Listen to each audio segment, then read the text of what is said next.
They thought it was an accident, until the autopsy revealed something terrifying. It was supposed to be a tragic but straightforward case. A young woman, found dead in her apartment, no signs of struggle, no forced entry. The coroner's preliminary report listed it as a probable overdose. Case closed. But then came the autopsy, and what it uncovered would flip everything upside down. A town that had mourned a tragic loss suddenly found itself entangled in a chilling conspiracy, a murder that was never supposed to be solved, and a killer hiding in plain sight. This is the story of Sophie Langston, a 27-year-old paralegal with no known enemies, no criminal ties, and no history of substance abuse, until she was found sprawled across her bed, lifeless, with a needle in her arm. But there was one problem. Sophie Langston was terrified of needles. And that was only the beginning. March 4, 2023. Briar Creek, Oregon. A sleepy mountain town where crime is rare and everybody knows everybody. At 6:42 a.m., Sophie Langston's neighbor, Patricia, called 911. She hadn't seen Sophie leave for work like usual. Her car hadn't moved. Her lights had been on all night. And her dog, Baxter, had been barking non-stop. Police arrived. The door was unlocked. Inside, everything seemed normal. No overturned furniture. No blood. No signs of forced entry. Then they reached the bedroom. Sophie lay on top of her duvet, eyes wide open, skin pale. A syringe dangled from her left arm. The scene screamed overdose. But her friends disagreed. Sophie was a clean eater, a runner, a devout yogi. She volunteered at the local shelter and was meticulous with her health. She even fainted once during a blood drive. The idea of her injecting anything was laughable to those who knew her. But the police saw no reason to suspect foul play. Until the autopsy. 3 days later, the Langston family received the call. Sophie's death was no accident. The tox screen revealed something strange. There were trace amounts of fentanyl, yes, but not enough to kill her. What was unusual was the cocktail of muscle relaxants found in her bloodstream. Powerful ones. Ones that would have rendered her immobile in minutes. But the real bombshell? The bruising. Under a blacklight, the medical examiner found faint finger-shaped bruises around her wrists and neck. They weren't visible to the naked eye. Someone had held her down. Someone had injected her. Suddenly, this wasn't an overdose. It was murder. The case was reopened.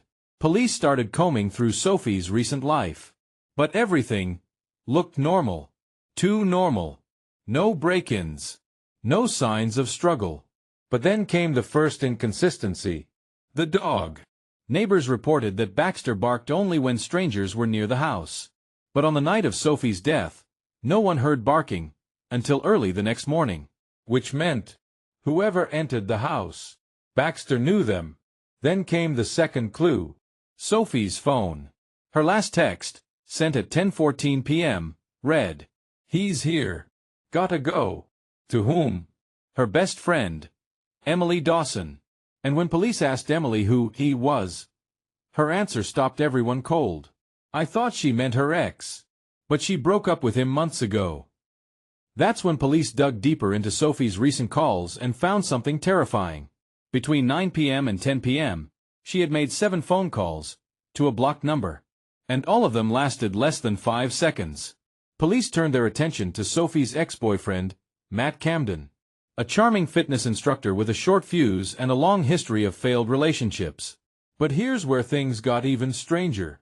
Matt claimed he hadn't spoken to Sophie in over a month. He even showed police a restraining order she filed against him in January, citing unpredictable behavior and veiled threats. It checked out. He had an alibi. Cameras showed him at a bar downtown the entire night of the murder. That's when detectives started wondering, if not Matt, then who was Sophie afraid of? Who had access to her home? Who knew her well enough to calm the dog? And who she texted cryptically as he? Then they found the hidden folder. On Sophie's laptop, buried beneath folders labeled Legal Research and Tax Docs, there was one that stood out, titled, "In Case Something Happens." Inside, audio recordings, voice memos, and a handwritten journal scanned into PDFs. In her own words, Sophie detailed a 6-week ordeal of stalking, threatening messages, and strange occurrences, flat tires, disappearing mail, and the chilling feeling of being watched. But she never named the stalker. Instead, she kept referring to him by one initial. J. The journal's final entry? If something happens to me, it was J. I'm sure of it now. Detectives compiled every man in Sophie's life with the first initial, J. But one name stood out. Jason Brenner. A senior attorney at the firm where Sophie worked. Respected, married, and known for mentoring new hires, including Sophie. But there was one thing no one knew. They'd had an affair. It started 6 months earlier, and ended when Sophie discovered Jason was married with children. He begged her to stay quiet. She refused. Co-workers said the breakup was amicable. But Sophie's journal told a darker story. One entry read, "He said if I talk, he'll ruin me. I think he means it." Jason denied everything. Claimed he and Sophie were close, but never intimate. That he was shocked by her death. That he'd never been to her house. But phone records told a different story. Jason had called Sophie 6 times the night she died. And GPS data? Placed his car 3 blocks away from Sophie's apartment at 10:22 p.m. Just when police were preparing to arrest Jason, the case took a dramatic turn. One of Sophie's co-workers came forward, an IT assistant named Ramon. He'd overheard something strange 2 days before Sophie died. A heated conversation between Jason and the managing partner of the firm. What did he hear? "If she opens her mouth, we're all going down." Suddenly, Jason wasn't the only one with something to hide. Detectives looked into the firm's background and found a web of corruption, embezzlement, falsified documents, and bribed judges. And Sophie had found out.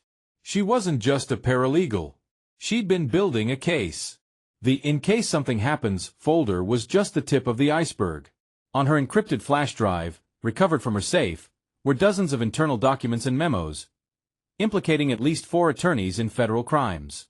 Now, it looked less like a love affair gone wrong, and more like a conspiracy to silence her. And Jason was just a pawn. But who delivered the fatal injection? That's where the case hits a chilling snag. CCTV footage from across the street showed a shadowy figure approaching Sophie's apartment at 10:16 p.m., right after her last text. The figure wore a hoodie. No visible face. No identifiable features. But something stood out. The limp. Barely noticeable. Unless you were looking for it.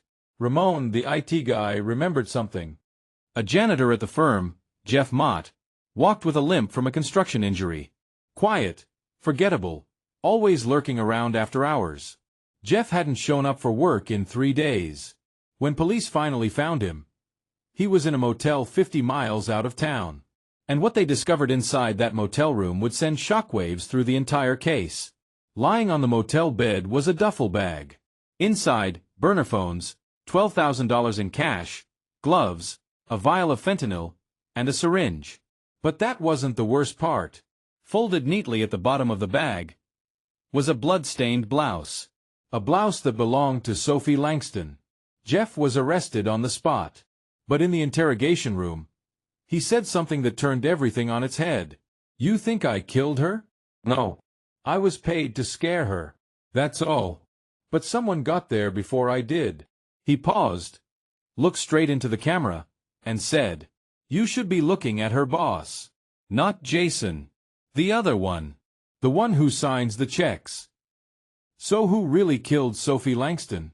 Was Jeff telling the truth? And what was in the final, unopened audio file Sophie left behind? The duffel bag, the fentanyl, the gloves. Jeff had everything needed to pull off the crime. But if he didn't kill Sophie, then who did? Detectives pressed him. "Who hired you? Who gave you the money?" Jeff kept saying the same name. Mr. King. Not a first name. Just King. The law firm where Sophie worked had 2 senior partners. Jason Brenner, who had already been under suspicion, and Harlan King. Now Harlan King wasn't just any name. He was the name. The founder. The face. The billionaire attorney who built Langston, Brenner and King from a backroom practice into a legal empire. No one questioned him. Ever. Until now. Harlan was slick, charming, and utterly untouchable. Known for his charity work, political connections, and designer suits. But when detectives asked him about Jeff Mott, his answer was cold. "I don't fraternize with janitors." Sorry. Except he did. Security footage from a staff holiday party showed Harlan handing Jeff an envelope and whispering something in his ear. They spoke for 6 minutes. Even stranger? That exact footage was deleted from the firm's server the day after Sophie's death. But forensic recovery got it back. And there, clear as day, Jeff nodding, gripping the envelope, and Harlan's words barely audible. "Just make sure she understands the cost." A threat. Now, Harlan wasn't just implicated. He was in the crosshairs. Back in Sophie's apartment, investigators turned to the encrypted flash drive found in her safe. After hours of decryption, the folder labeled Audio Final was finally opened. Inside, one file, dated the night of her death, 10:03 p.m. It was Sophie's voice. Steady. But underneath, terror. "If this file is playing, I'm probably dead. I know that sounds dramatic, but I've seen too much. And I don't think they're going to let me walk away." She paused. Jason isn't the threat. He's just a distraction. The real danger is Harlan King. She then named 3 cases the firm was working on, each involving corporate fraud, massive bribes, and falsified evidence. In every one, Harlan had manipulated the outcome. And Sophie? She had proof. She was going to take it to the feds. "They think I'm just a paralegal. They don't know I made copies." But then, at the end of the recording, came the most haunting part. Knock, knock, knock. Sophie gasps. "Oh God. He's early."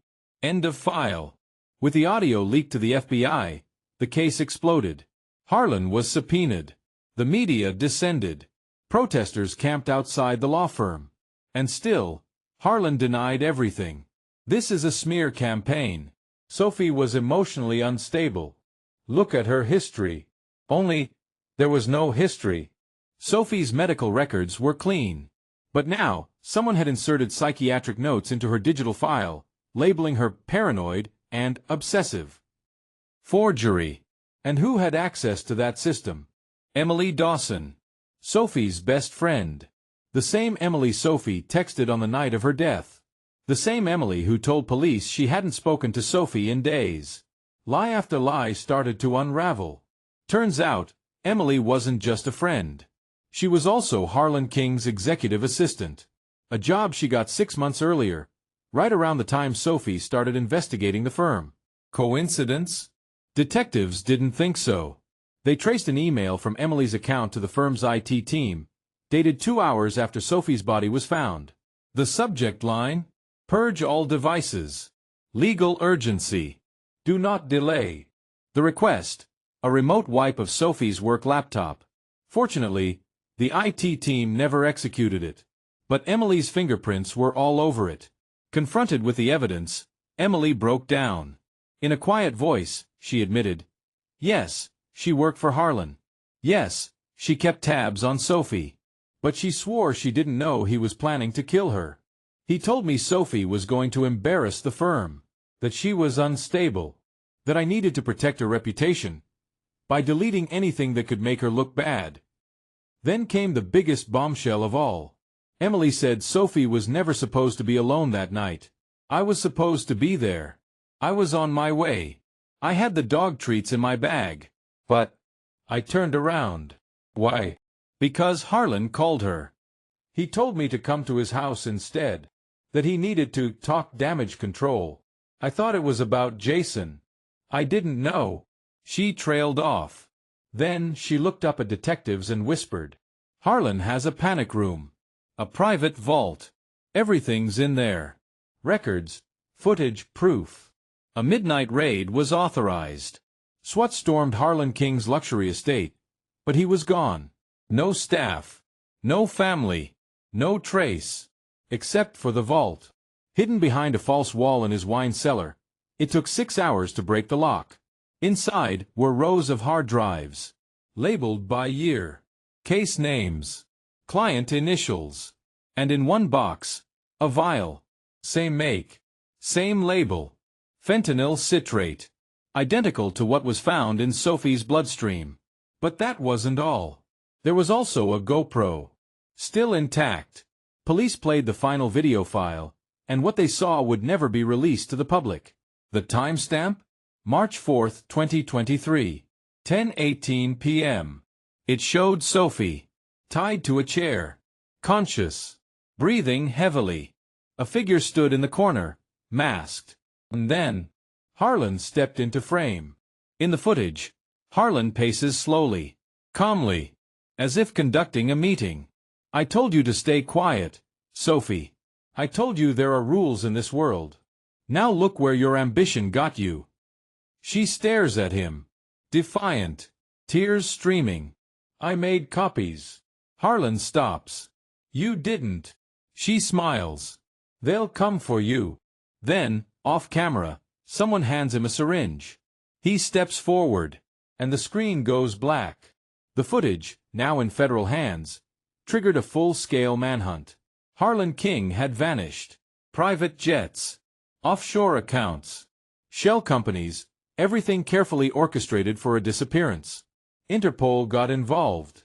His passport had been scanned once, at a private airstrip in the Caribbean. But since then, nothing. Anonymous tips flooded in. He's in Argentina. He's in Morocco. He's dead. But no confirmation. Meanwhile, public fury grew. Sophie's story went viral. Hashtags trended. Investigations into Langston, Brenner and King spread nationwide. Dozens of convictions were overturned. But Sophie Langston's killer? Still free. Until, 6 weeks later, a new piece of evidence surfaced. A courier envelope, delivered anonymously to the Briar Creek Police Department. No return address. Inside. 1. A USB drive. 2. A worn-out key. 3. And a note, written in shaky cursive. 4 chilling words. You missed someone important. Who sent the note? Who did we miss? And what's on that USB drive? Detectives thought they were closing in on the fugitive billionaire attorney Harlan King. They thought they had the evidence, the motive, the video. But that message, it wasn't from Harlan. What the USB contained, what the key opened, it blew the entire case wide open. And what you're about to hear will make you question everything. The USB was immediately rushed to digital forensics. It was crude, old, covered in scratches. Only one folder appeared, labeled Dead Girl Mirror 0.2. Inside, 4 files. One of them, just a single image. Pixelated, blurry, but unmistakable. A mirror selfie. Sophie Langston, alive, staring directly into the camera, holding a piece of paper with 4 letters scribbled in bold, black marker. V-R-A. That name hadn't come up anywhere. Not in Sophie's work records. Not in her phone contacts. Not in the law firm's case logs. Detectives ran facial recognition on the photo. Timestamp, March 2nd, 11:14 p.m., 2 nights before Sophie's death. And that wasn't even the worst part. Sophie's mirror? It didn't match the ones in her apartment. This photo was taken somewhere else. An unfamiliar room. With white padded walls. A private facility. That's when they found it. Buried in a deleted photo archive. On Sophie's old iCloud backup. A screenshot of a contact card. Name: Vera Langston. Relation: mother. Status: deceased. Except, she wasn't. Vera Langston had supposedly died in 2010. Car crash. No body recovered. Case closed. But when they pulled up the death certificate, it was fake. Forged. Filed by a now-defunct clinic in Vermont. Signed by, wait for it, Dr. Harlan King. Yeah, Harlan. Turns out, before he became a billionaire defense attorney, Harlan spent 3 years as a psychiatric consultant at Brookstone Institute. Guess who their last patient on record was? Vera Langston. Sophie's mother. Now the second item in the envelope. That key didn't match any of Harlan's vaults. Not his house. Not the law firm. It matched something older. An off-the-book storage unit, registered under an alias, R. Lang. Unit 317-B. On the outskirts of Philadelphia. Inside, 14 boxes of patient files, a locked trunk, and dozens of cassette tapes, each one labeled with a woman's name. One stood out. Vera L. Session 12, March 2010. Detectives hit play. I don't care what you say. I know what I saw. They buried the others. But not me. He promised to protect me. Said he would erase me. Said if anyone knew, I'd be next. The voice is fragile. Cracking. Terrified. Then, my daughter. She's next. I need to warn her. Tape cuts off. The others. Detectives dug deeper into the Brookstone patient files. There were 7 women listed under a now-purged experimental psychiatric program called Mirror. All patients had one thing in common. They were whistleblowers. Nurses, paralegals, junior employees, women who had discovered high-level corporate fraud or government malpractice. And all 7 vanished. Declared mentally unfit. Committed without trial. Until now, no one made the connection. But Sophie had. Her mother, Vera, wasn't just a patient. She was the original whistleblower. The first to uncover what would later become the Mirror blacklist. And Harlan King was one of the doctors responsible for making them disappear. Just as detectives were preparing to go public, Jason Brenner showed up. Voluntarily. Remember him? Sophie's former boss? The one accused of harassing her? Turns out, he'd been in hiding. But not because he was guilty. He brought with him a single flash drive. Encrypted. Hidden inside the lining of a suitcase. Inside, scans of pages from Sophie's private journal. One entry, dated March 3rd. I found Mom. She doesn't remember me. But she knows Harlan. She said the name Mirror before the nurse pulled me out. I don't know how deep this goes, but I think they've used the Institute as a dumping ground for women who saw too much. Jason says he'll help me. I don't know if I believe him. But right now, he's all I've got. Then, if something happens to me, follow the numbers. 729. That's where it started. Coordinate 7 degree 2 foot 9 inch N led to a forest clearing in rural Maryland. Ground-penetrating radar picked up disturbed earth. When the excavation team began digging, they hit something solid. Then another. And another. 7 makeshift coffins. Inside, bones. Clothes. Personal items. Among them, a hospital bracelet marked Mirror 03. And a locket engraved with the initials VL. Dental records confirmed it. Vera Langston had not died in a car crash. She had been buried alive. Her remains, along with 6 other women, had been dumped in what the press would soon call the whistleblower graveyard. But here's the nightmare. That voice on the tape from the USB? The one saying, "You missed someone important?" It wasn't Sophie. It wasn't Vera. It was patient 08. She was never in the books. Never in the files. But her voice came up again, in one of the recovered cassette tapes. And she said a name no one expected. My real name is Emily Dawson. Yes. That Emily. Sophie's best friend. The one who claimed she had no idea what was going on. But this wasn't a new recording. It was 15 years old. Emily Dawson was the 8th patient. But she survived. And now, she was inside the investigation. Her alias was clean. No criminal record. Perfect GPA. No psychiatric history. But her fingerprints matched a sealed juvenile file.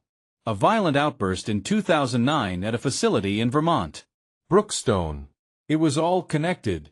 Emily had been inserted into Sophie's life on purpose. Assigned. Groomed. Trained to monitor. Redirect. Erase. But something had changed. Because the note in the envelope? The USB. The key. The image of Sophie? They were all sent by her. Detectives traced her last known cell signal to a truck stop in upstate New York. She made one outgoing call. To the FBI. Untraceable burner. But the call lasted exactly 42 seconds. Transcript. They're coming for me. I gave you everything. It's not just Harlan. He was the puppet. There's someone else. Someone higher. Sophie was close, but she stopped too soon. Tell them. Look at file 729. It's not a number. It's a date. July 2nd, 2009. That's when it all started. They buried the rest. But I remember. Emily Dawson vanished that night. Her phone was abandoned. Her car left running. Only one new clue appeared. A bloody handprint on the inside of her motel mirror. And one more message, scribbled in soap.